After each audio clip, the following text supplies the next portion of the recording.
kabiri. Ntabwo uri impanuka, ndi umuremyi wawe, natangiye kukwitaho uhereye ukiri mu nda. Yesaya igice cya 44 umurongo wa 2. Imana ntikora nk'umuntu ukina urusimbi. Ntabwo uri impanuka, kuvuka kwawe ntabwo byavuye mu kwibeshya cyangwa mu gucikwa. Ubuzima bwawe ntabwo ari nk'imvura y'impangukano igwa utazi yivuye. Ababyeyi bawe bashobora kuba barakubyaye batabitekereje, ariko Imana yo yari yarabiteguye. Ntabwo yo yatunguwe no kuvuka kwawe kuko yari ibitegereje. Mbere yuko ababyeyi bawe bagusama, Imana yari igufite mu bitekerezo. Niyo banje kugutekereza. Ntabwo rero ari impanuka, si ishaba, si amahirwe, si uruhurirane rw'ibintu kuba uyu munsi, uyu mwanya ubu uri muzima uhumeka. Uriho kuko Imana yagambiriye kukurema. Bibiliya iravuga ngo Uwiteka azasohoza umugambi amfitiye. Imana yari yaragennye buri kantu kose ire mu mubiri wawe. Niyo yatoranyije ibishaka, ubwoko uzavukamo, ibara ry'uruhu rwawe, imiterere y'umusatsi wawe n'ibindi byose bikuranga. Uko uteye niko yashakaga kumera. Niyo kandi yagennye bitari byaba ubwenge n'ubushobozi bwose ufite ndetse n'ibyihariye bya kamere yawe. Bibiliya ivuga ngo uranzi wese imbere n'inyuma, n'amagufa yanjye nta na rimwe uyobewe. Uzi neza uko naremwe akantu ku kandi, uburyo naremeshejwe ubuhanga, nkava mu busa nkavamo umuntu. Kubera ko Imana yakuremye ifite intego, niyo yagennye igihe uzavukira kandi ishyiraho iminsi uzamara. Yakoze gahunda y'iminsi yawe yose utarabaho, ihitamo neza igihe uzavukira n'igihe uzapfira. Bibiliya bivuga neza ngo nkiri urusoro amaso yawe yarandebaga, wagennye iby'iminsi yanjye yose imbere y'uko mvuka. Buri umwe muri yo wanditse mu gitabo cyawe. Imana yateganyije n'aho uzavukira n'aho uzaba ikurikije imigambi yayo ku buzima bwawe. Ubwoko bwawe n'igihugu cyawe ntabwo ari impanuka. Nta kintu na kimwe kikwerekeye yasize inyuma itagiteganije. Imana yateguye ibyo byose kubw'umugambi wayo. Bibiliya iravuga ngo Imana yaremye amahanga yose y'abantu ibakomoye ku muntu umwe, buri shyanga irigenera igihe cyaryo kandi ibakatira ingabano z'aho batuye. Nta kintu na kimwe mu buzima bwawe cyapfuye kubaho, byose bifite intego. Igitangaje kurutaho, Imana yagennye uburyo uzavuka. Uko wavutse uko ariko kose, cyangwa ababyeyi bakubyaye uko baba bameze kose, Imana yari ifite umugambi ikurema. Wenda ababyeyi bawe bari beza cyangwa babi, cyangwa se ntibakwitagaho. Imana yo yari ibizi ko abo babyeyi bombe bakubyaye ari bafite muri bo ibyangombwa byo kubyara wowe uko yagushakaga. Bari bafite amaraso Imana yari ikeneye ngo ikureme. Hariho ababyeyi batemewe n'amategeko, ariko nta mwana utemewe n'amategeko ubaho. Hari abana bavutse batunguye ababyeyi kuko batabateganyaga, ariko Imana yo ntiyatunguwe. Imigambi y'Imana yasohoreye muri uko kwibeshya, kabone n'uwaba yaravutse biturutse mu cyaha. Nta kintu Imana igikora itunguwe, kandi ntigikora amakosa. Iba ifite impamvu ya buri kintu irema.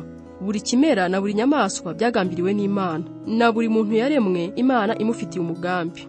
Icyateye Imana kukurema ni urukundo rwayo. Bibiliya iravuga ngo isi itari yaremwa yari idufite mu bitekerezo, kandi yari yaradutoranirije kudukunda. Imana yatangiye kugutekereza mbere y'uko inarema isi. Urebye ni nacyo cyatumye yirema. Imana yaremye isi uko iteye kugira ngo dushobore kuyibamo. Nitwe yageneye urukundo rwayo, kandi nitwe biremwa by'igiciro mu byo yaremye byose. Bibiliya iravuga ngo yatubyarishije ijambo ry'ukuri kugira ngo tube igiciro cyinshi mu byo yaremye byose. Icyo nicyo kigero cy'urukundo Imana igukunda. Ako niko gaciro Imana yaguhaye. Ntabwo Imana ikora mu kajagari, byose yabiteguye ibyitayeho. Uko abahanga mu miterere y'isi n'ibinyabuzima bagenda basobanukirwa uburyo isi iteye, niko turushaho gusobanukirwa ko yashyiriweho twe abantu ngo tubeho. Yaremwe ku buryo butuma ubuzima bw'abantu bushoboka. Dr. Michael Denton, inzobere mu bushakashatsi ku miterere y'ibigize umuntu, wigisha muri kaminuza ya Otago muri New Zealand, yaranditse ngo ibyagezweho n'ubushakashatsi mu buhanga bw'ibinyabuzima byerekana neza ko isi n'ikirere byaremewe mbere na mbere kwakira ibifite ubuzima n'ikiremwa muntu. Kandi iyo ntego nkuru niyo isobanura imiterere yose y'ibigaragara bigize isi. Bibiliya nayo yari yaravuze nk'ibyo imyaka ibihumbi mbere y'uwo mushakashatsi, aho igira iti Uwiteka yaremye isi ntiyayiremeye kubaho ubusa, ahubwo yayiremye ngo tuyituremo. Kuki Imana yakoze ibyo byose? Kuki yigoye ituremera isi yo kubamo? Kuko ari Imana y'urukundo. Bene urwo rukundo ruragoye kururondora, ariko ni urukundo rudashidikanywa. Waremewe kuba umukundwa w'Imana. Imana yarakuremye kugira ngo ujye gukunda. Uku ni ukuri ushobora kubakaho ubuzima bwawe. Bibiliya iratubwira ngo Imana ni urukundo. Ntabwo ivuga ngo Imana ifite urukundo. Ni urukundo. Urukundo nicyo kiranga kamere y'Imana. Ubundi Imana mu butatu bwayo yari ifite ubusabane buhagije, bityo ntabwo yari ikeneye kukurema. Ntabwo yari yagize irungu, ariko yashatse kukurema kugira ngo ijye guhundagazaho urukundo rwayo. Imana iravuga iti narabahetse mukiri mu nda, narabateruye mukivuka, nzabageza mu zabukuru nkibakunda, muzarinda imvi z'uruyenzi nkibaheka, nijye wabaremye kandi nijye uzabaheka. Iyo aba ari nta Mana iriho, twese twaba turi impanuka, twaravuye mu ruhurirane rw'ibintu bitandukanye mu miterere y'isi. Icyo gihe nta mpamvu waba ufite yo gusoma iki gitabo, kuko ubuzima nta ntego, nta busobanuro, nta n'agaciro bwaba bufite.